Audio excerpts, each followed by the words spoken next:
Bonsoir, mesdames et messieurs. Vous êtes sur le channel de Young Face DJ alias Luciano, le président fondateur du groupe ou bien de la page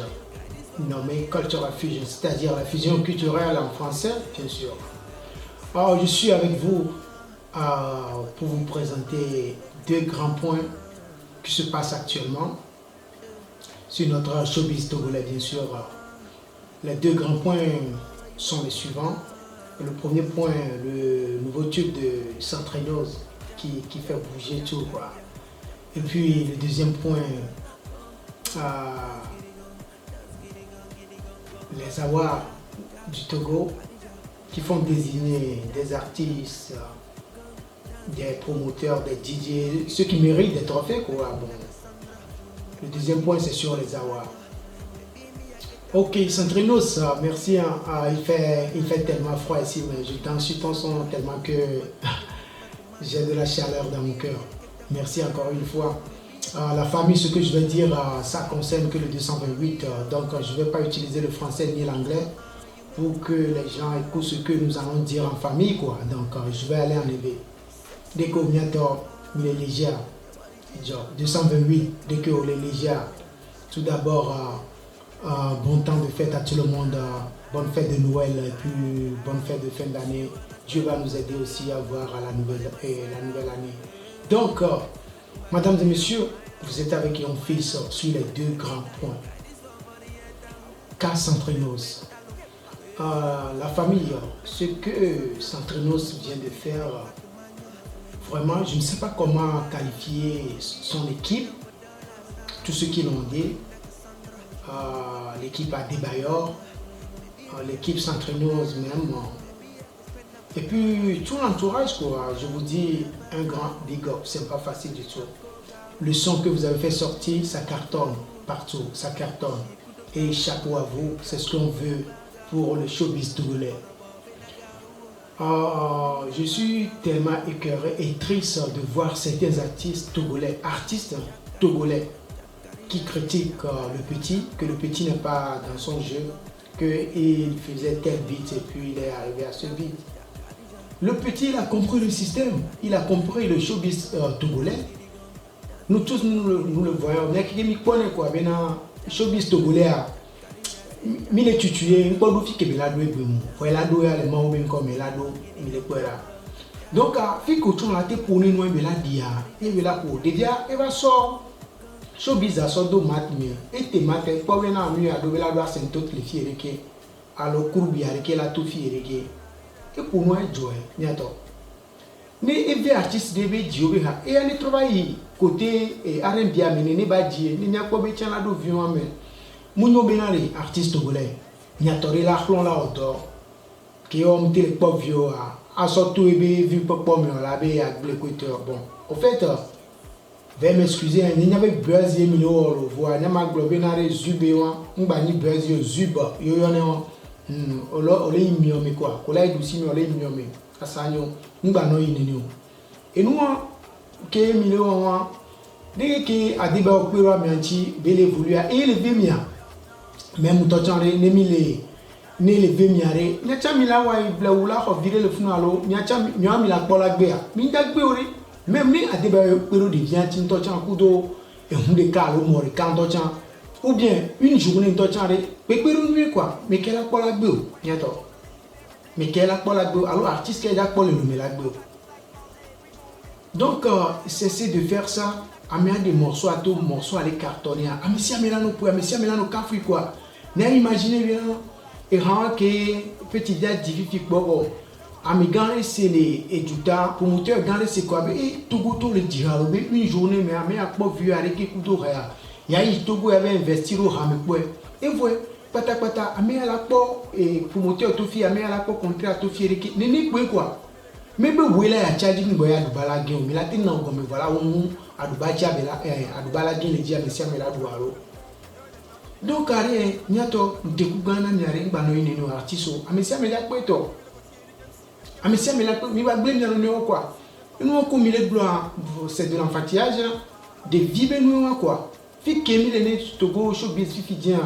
Yem nya ki kemi le do pa bena e nous le se un yom le pogo yom lo rikyo. fifi mi la avec pop bien verré mi la va appeler crédit coup de quoi avant nous bena alors no live ou no globena Centrinos mu lebe gamme ko to mi be no be gamme mi atie showbiz le to kwa mi sa mi nya nke dura mi sa mi be ona lo donc mi be we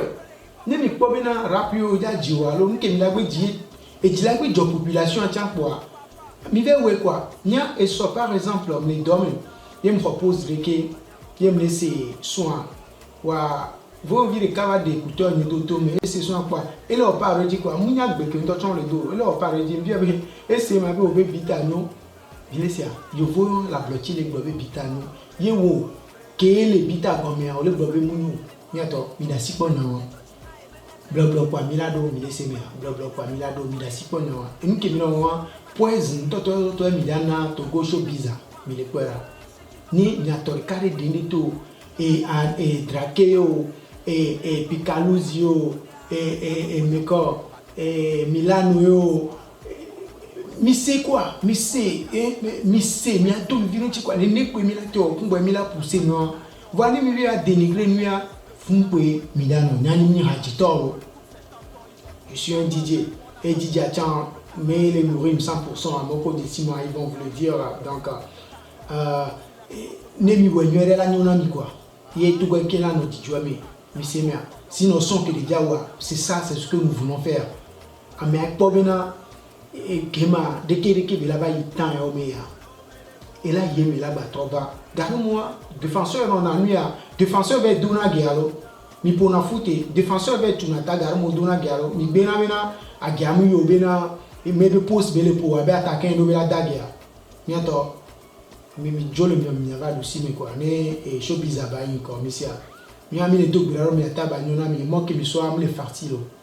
mi ami mate sur no anti mi na OK mi acha mi onbu ne school nya mi abe school mi le kwera donc mi amoko le habe awa mi ono vi ne mi aja wa ka to go be musique ba no tipe ke amisia melodia mi laisse mi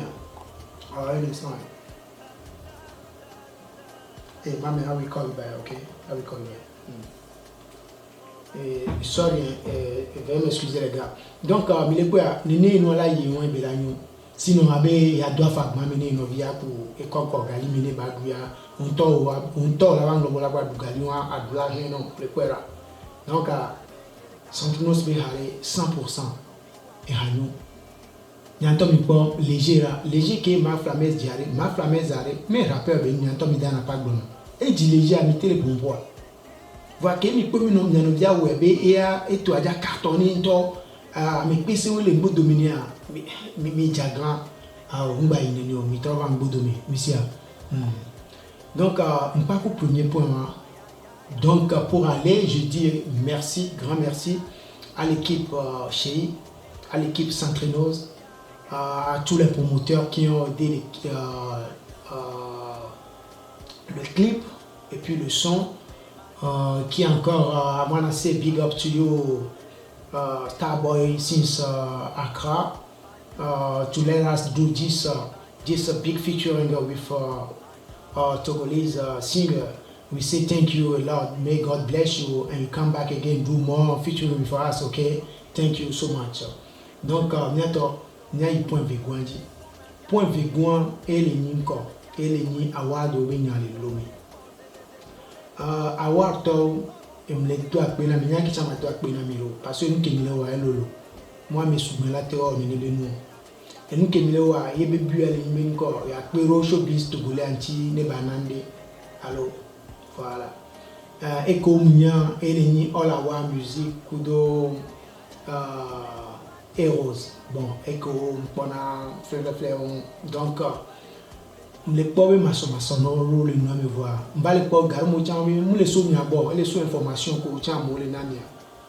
nyem le me fie ma benda pour so le meton tio nyem le Europe me fie ma benda pour so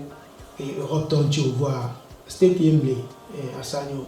n'ke les jolles state a n'a que mi bonne population bonne c'est-à-dire diaspora bonne quoi wa n'ke jo awato mi de kukuno nyari ne mi nyando amino bio kundo nyano sélectionner artiste do allo DJ ro allo enu areke o ne o ameko mi nagbe nyabe nominé quoi Il faut bien disséquer ça avant d'appeler les gens. Nous avons la bague showbiz.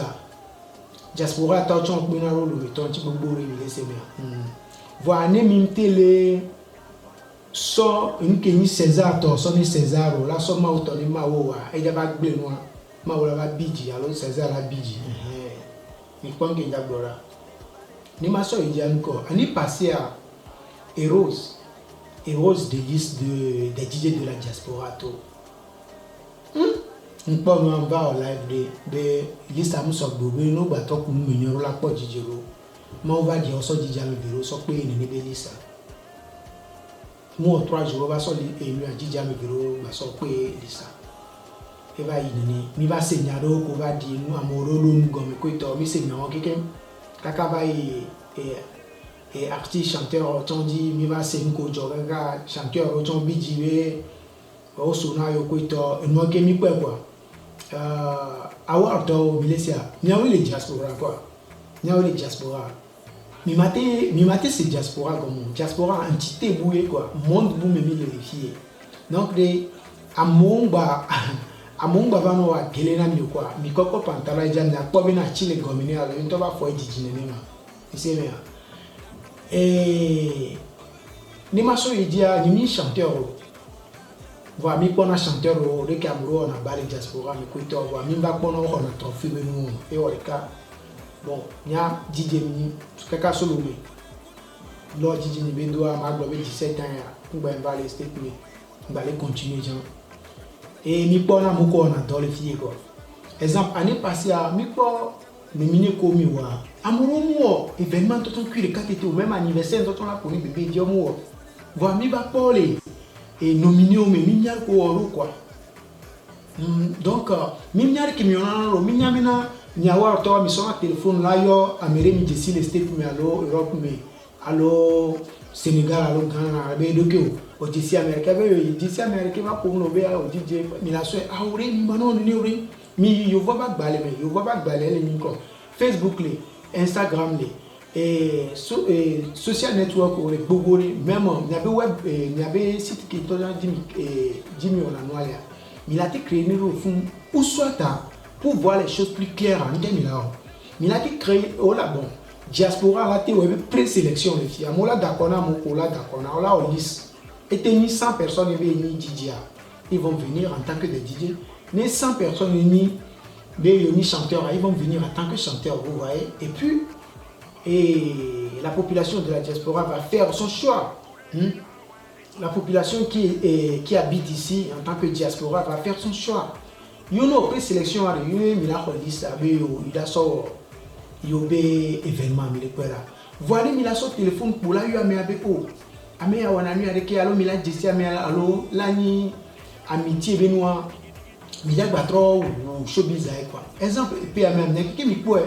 coronavirus toi. DJ bon nyani bon mabe DJ Larry il va quoi être en mariage de et pour nous la fille façon que voir à part ça nyani popo et DJ Boudou les boîtes de filles allo mariage de allo anniversaire et pour nous quoi disons la vérité hein à monsieur métro ou salon DJ quoi fifia nini ba moi amoko l'année avec les diaspora mais ami Jessimi po mi participer non mi participer ne wa be mission tout ça même les quoi moi les héros bien de quoi nominé comme les gens ne sont même pas dedans voir artiste comme il est sélectionné pour yo nominé wa amurolia DJ rolia allo promoteur rolia on a nous nebe artiste wa o pero antile et temps difficile de coronavirus ya mais et joa quelque et le médio c'est et Amérique Europe amo c'est quoi nini ba mo mile yo ni erozo mile encourager o allo mile décourager pour nous dassi les choses byzantines bientôt mi mano ni ori il faut donner ce qui appartient à César et à Dieu ce qui lui appartient nini bi lo choses byzantines le nyo kaka so beric biwan donc mi dassi quoi ni mi bon et nyam le blana mi lo nyam le togo e gbemi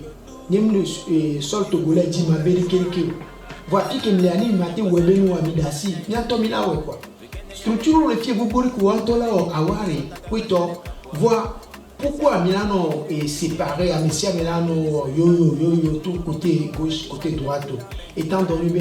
Amélie a des voix. N'est-ce pas que mi borincha, Mila atome de Kéalo. N'est noyau de Variki, et mi quoi n'est que Mila borincha, Mila atome de Kibération, et la pisse au carbone, c'est 14 ans. Donc, allez, Erosto et Musica, All Music Award, mi troppo non migliore. Na merebe ni hajitore, amerebe ni dija, mi ngobe liaison familiale, mi ngobe amitié, mi ngobe obe e onareke mi yame avec Facebook di, mi yeme Facebook di, mi yeme Instagram di, mi ni a réseaux sociaux côté di, ni a quoi venari, événement caméra, sortie caméra la niame, et tendance caméra la méasio, encore caméra ou non. Among bachite kula so téléphone allo lavaje et nous y a record à harikare da comme na mi kola be oni DJ allo yoni hadito bobo mi la so vient amerique mi le décourager à mourir ne ma so exemple là et clip qui finisse violo web bi moi et clip qui mi aller wo et de qui mi le wo Togo boy wona ko to mais nous bitu cuore. Mais nous, nous avons underground et film, nous avons clip point que belewa, clip o yinko quoi, o yinko. Donc ne le pour mater zéro à Jojo le logo, baba bleu peu, il est quoi ensemble à Mila construction bizarre, ne vérité tout le nom na mais laissez moi. Et nous que Jenny Américo sur le nom mais ni la pop ndi peu mais la zone quoi. Ici donc arrêt niato Awarto, Erosto, Big Up Nami, Niaolo, voilà, il y a trop changé, il y avait fusil d'asseoir, il y a dans les lunettes, mais il y a toujours qu'il n'y a pas beaucoup avec moi, il y a tiré. Donc, vous êtes avec DJ Longface. Merci. S'entraînos, on va écouter un peu ton son. On y va. Je suis très content de te